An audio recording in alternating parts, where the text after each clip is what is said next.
आपातकाल के 50 वर्ष पूरे होने पर मंदसौर पहुंचे कैलाश विजयवर्गीय ने मीसाबंदियों का किया सम्मान। मीडिया से चर्चा करते हुए तत्कालीन इंदिरा सरकार पर बोला हमला। ममता बनर्जी पर भी लगाया देशद्रोही का आरोप। अब समाचार विस्तार से।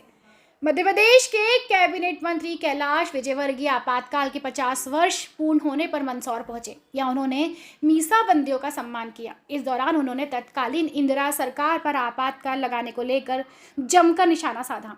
कैलाश विजयवर्गीय ने बड़ा बयान देते हुए कहा कि वो एक ऐसा काला युग था कि भारत की जनता चुपचाप अगर आपातकाल के विरोध में मतदान नहीं करती 1977 में तो हम भारत माता की जय नहीं बोल रहे होते, इंदिरा माता की जय बोल रहे होते। कांग्रेस ने तो नारा दिया था India is Indira, Indira is India. Kailash Vijayvargiya ने आगे कहा कि हिंदुस्तान की जनता ने बहुत चुपचाप और डायनेमिक निर्णय लिया कि इंदिरा गांधी समझ नहीं पाई। उनके पूरे गुप्तचरों ने कहा कि आपकी बड़ी वाहवाही हो रही है, आप 3/4 बहुमत से जीत रही हैं, लेकिन हिंदुस्तान की जनता ने बताया कि प्रजातंत्र के मायने क्या होते हैं, तानाशाही करने वालों को किस प्रकार सजा दी जाती है। आपातकाल के दौरान ये पता चलता था कि ना खाता ना बही, इंदिरा जी जो कहे वही सही। विजयवर्गीय ने कहा कि ममता जी ने बांग्लादेशियों के आधार कार्ड बनाए, उनका आधार कार्ड की जांच भी करना चाहिए। ममता जी जो कर रही हैं वह देशद्रोह के अंतर्गत आता है। वो बांग्लादेशियों को बुला बुला कर उनके आधार कार्ड बना रही हैं और अब तो और खतरनाक नया खेल खेल रही हैं।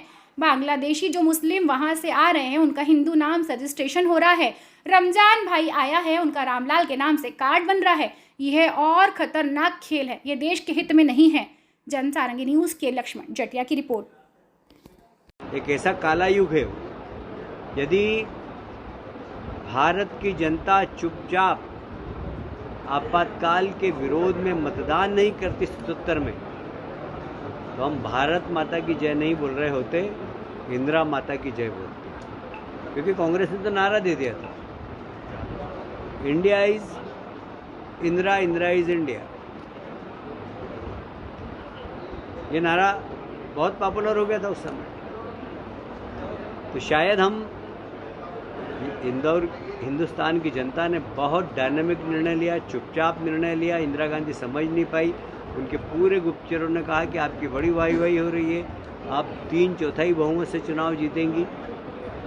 हिंदुस्तान की जनता ने बताया कि प्रजातंत्र के मायने क्या होते हैं और तानाशाही करने वालों को किस प्रकार सजा दी जाती है।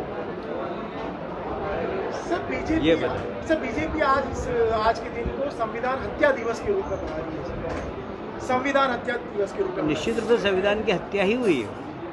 मैंने बताया ना आपको कि मुंह बांध दो, हाथ बांध दो, पैर बांध दो, उसके बाद संविधान बचा क्या है?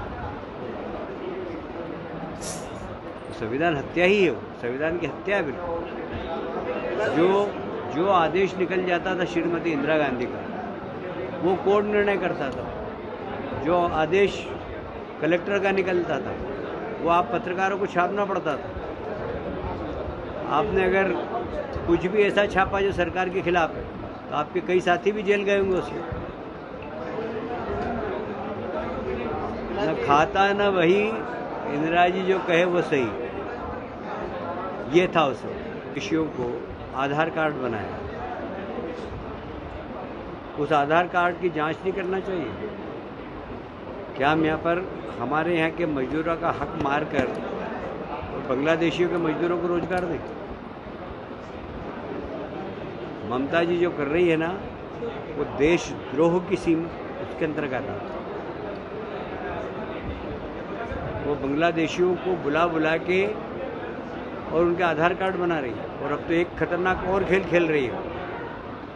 बांग्लादेशी जो वहाँ से मुस्लिम आ रहे हैं उनका हिंदू में रजिस्ट्रेशन हो रहा है। तो रमजान भाई आया, उसका रामलाल का कार्ड बन रहा है। ये और खतरनाक खेल। ये देश के हित में नहीं, देश के हित में नहीं। Thank you sir.